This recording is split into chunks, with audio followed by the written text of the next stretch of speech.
स्वागत है आप सभी का एक बार पुनः हमारे YouTube चैनल पर। आज मैं आपको क्लास 11th हिंदी गद्य के अंतर्गत भारतवर्षोन्नति अध्याय 1 के गद्यांशों पर आधारित प्रश्नोत्तर को समझाऊंगी।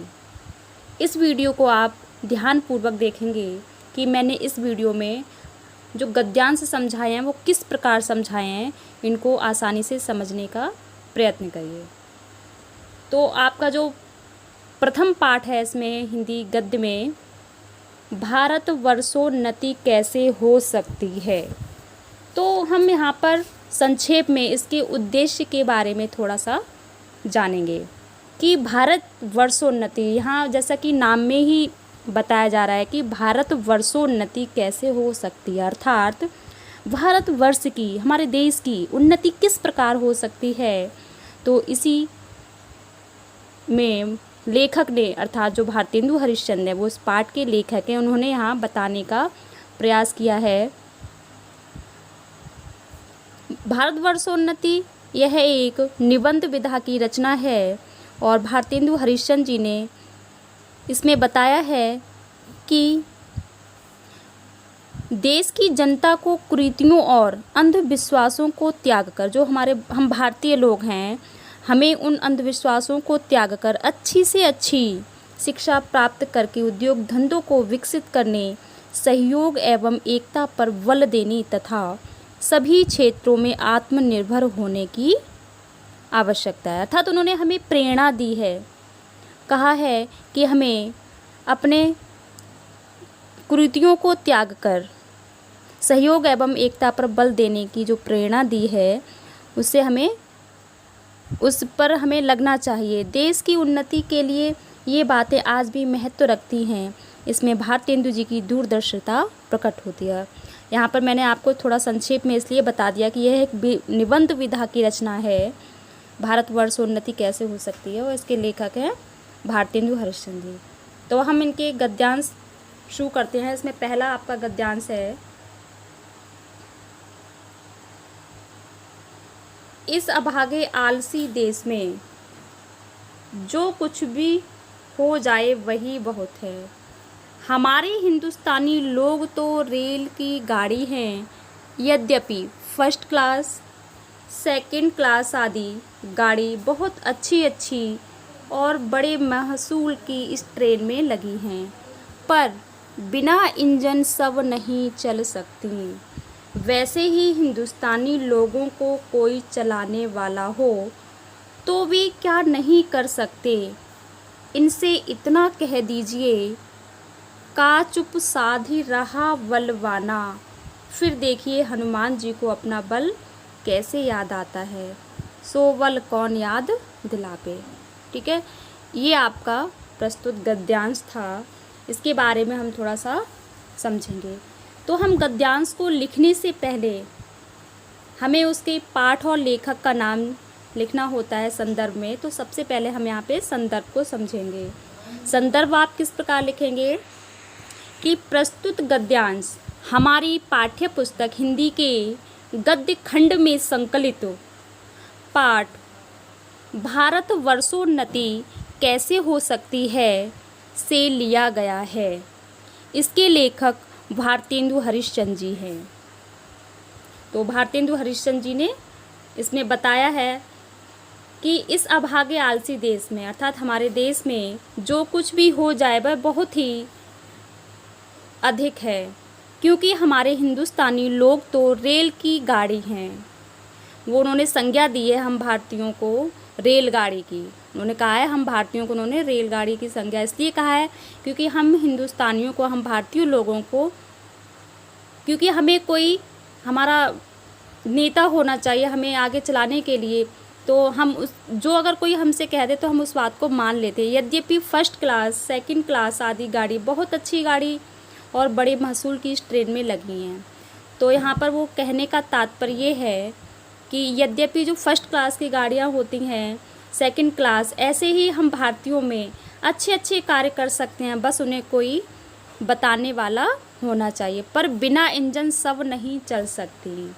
आगे वो कहते हैं, जिस प्रकार रेल जो होती है वह बिना इंजन के नहीं चल सकती, वैसे ही हिंदुस्तानी लोगों को कोई चलाने वाला मिल जाए तो वे क्या नहीं कर सकते। भारतेंदु जी कहते हैं कि यदि हम भारतीयों को कोई मार्गदर्शन करने वाला मिल जाए तो वे क्या नहीं कर सकते।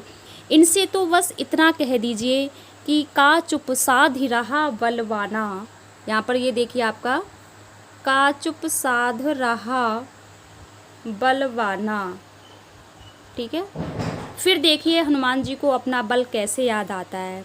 यहाँ पर ये जो पंक्ति अभी मैंने आपको पढ़ के बताई, इसका आप देख ही रहे होंगे इसमें कि का चुप साध रहा बलवाना। जिस प्रकार हनुमान जी को उनकी आवश्यकता पड़ने पर उनकी जो शक्तियाँ थी उन्हें याद दिलाई गई थी, तो अपनी शक्ति को याद आते ही अर्थात उन्हें जब इस बात का स्मरण हुआ कि वह सामर्थ्यवान है, वह क्या नहीं कर सकते, तब उन्होंने जो समुद्र को लांघा था, ठीक उसी प्रकार से हम भारतीयों को यदि कोई बताने वाला मिल जाए, मार्गदर्शन करने वाला मिल जाए, तो हम भारतीय क्या नहीं कर सकते। सो बल कौन याद दिलावे, तो हमें वह बल कौन याद दिलाए, अर्थात हम भारतीयों को वह बल कौन याद दिलाएगा। अर्थात कोई ऐसा मिल जाए जो हमें याद, हमारा मार्गदर्शन करने वाला मिल जाए, हमारा पथ प्रदर्शक मिल जाए, तो वे अर्थात हम भारतीय क्या नहीं कर सकते।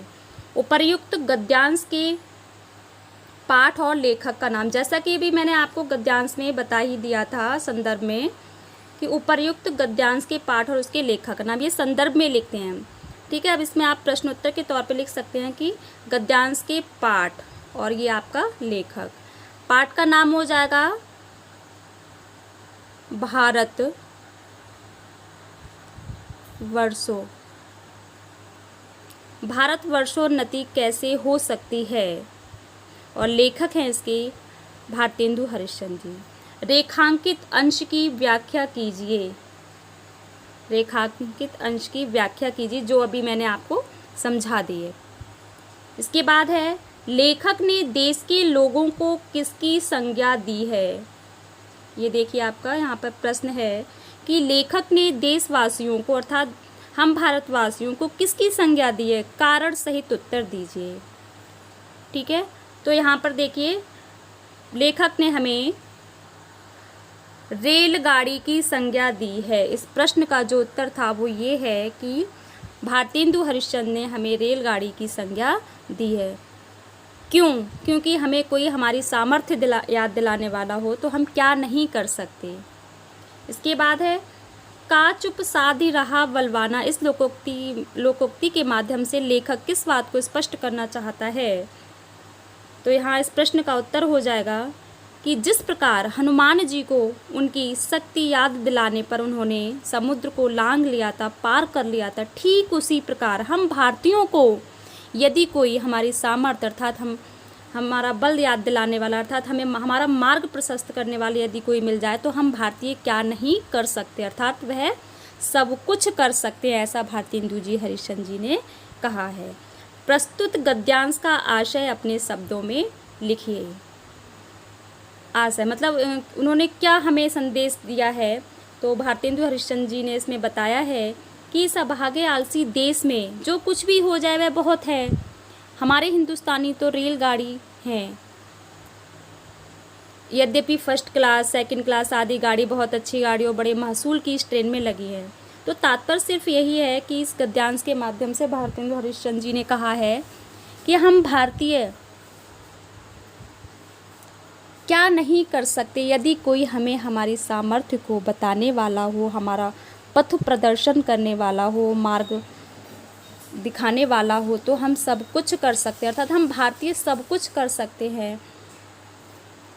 इसके बाद है आपका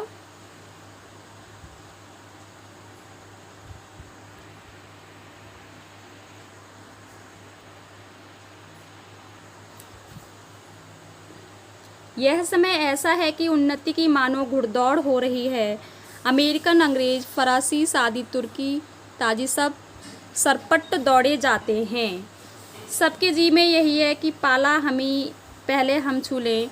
उस समय हिंदू कठियावाड़ी खाली खड़े खड़े टॉप से मिट्टी खोदते हैं। इनको औरों को जाने दीजिए।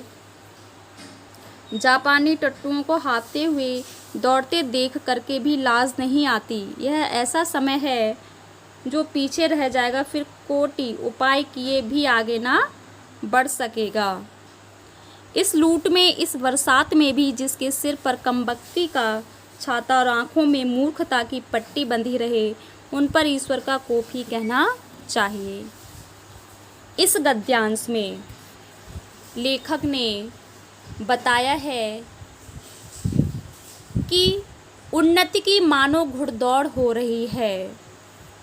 अमेरिकन, अंग्रेज, फरासी, सादी, तुर्की, ताजी सब सरपट दौड़े जाते हैं। भारतेंदु हरिश्चंद्र जी कहते हैं कि सभी विदेशी, अमेरिकन, अंग्रेज अर्थात अमेरिकी जो अंग्रेज है, फरासी, सादी जो तुर्की, वहाँ के जो तुर्की लोग हैं, वह सरपट दौड़े जाते हैं। वह उतनी तरक्की में लगे हुए हैं, सबके जी में यही है कि पाला सबसे पहले हम ही छू लें, अर्थात सबसे पहले जो तरक्की करें वह हम कर लें। उस समय हिंदू कठियावाड़ी खाली खड़े खड़े टॉप से मिट्टी खोदते हैं। जो हम भारतवासी थे, अर्थात हम हिंदू जो लोग थे, वह कठियावाड़ी में उस समय खड़े टॉप से मिट्टी खोदते हैं, अर्थात हम वहाँ पर वह कार्य उस समय नहीं कर सकते थे। इनको औरों को जाने दीजिए। आगे भारतेंदु जी कहते हैं कि औरों को तो जाने दीजिए, जापानी टट्टुओं को हाँफते हुए दौड़ते देख कर भी लाज नहीं आती। वो हम भारतीयों पर कटाक्ष करते हुए कहते हैं कि जापानी टट्टुओं को हाँफते हुए दौड़ते देख कर भी भारतीयों को लज्जा नहीं आती। यह समय ऐसा है जो पीछे रह जाएगा, फिर कोटि उपाय कीजिए। अर्थात भारतेंदु जी कहते हैं कि यह उन्नति की घुड़दौड़ ऐसी है कि जो समय निकल जाता है, फिर चाहे लाख प्रयत्न करिए, फिर वह समय वापस नहीं आता और कोटि उपाय किए भी आगे नहीं बढ़ सकता। वो कहते हैं कि आप चाहे कितनी ही कोशिश करिए, यदि आप लापरवाह हैं तो वह कार्य नहीं हो सकता। इस लूट में, इस बरसात में भी जिसके सिर पर कमबख्ती का छाता और आँखों में मूर्खता की पट्टी बंधी रहे, उन पर ईश्वर का कोप ही कहना चाहिए। इस पंक्ति का भावार्थ हो जाएगा, भारतेंदु जी कहते हैं कि जिसके सिर पर कमबख्ती का, अर्थात वह लापरवाही, वह कुछ करना ही नहीं चाहता, उसकी आंखों में मूर्खता की पट्टी बंधी रहे, उन पर ईश्वर का कोप तो कहना ही चाहिए। वे कुछ नहीं कर सकते, वह उन्नति किस प्रकार करेंगे। वो जो भारतीय हैं जो लापरवाही करते हैं, वह किस प्रकार हमारे देश की उन्नति कर सकते हैं, वह उन्नति बिल्कुल भी नहीं कर सकते हैं, ऐसा भारतेंदु हरिश्चंद्र जी कहते हैं। प्रश्न है आपका इसमें, उपर्युक्त गद्यांश के पाठ और लेखक का नाम लिखिए। पाठ का नाम हो जाएगा भारतवर्षोन्नति कैसे हो सकती है, लेखक हैं भारतेंदु हरिश्चंद्र। रेखांकित अंश की व्याख्या यहाँ मैंने बताई ही दी है। इस गद्यांशों को जो मैंने समझाया, इन्हें आप पढ़कर, समझकर और इस वीडियो से देखकर आसानी से समझिए और कॉपी पर अपनी लिख सकते हैं।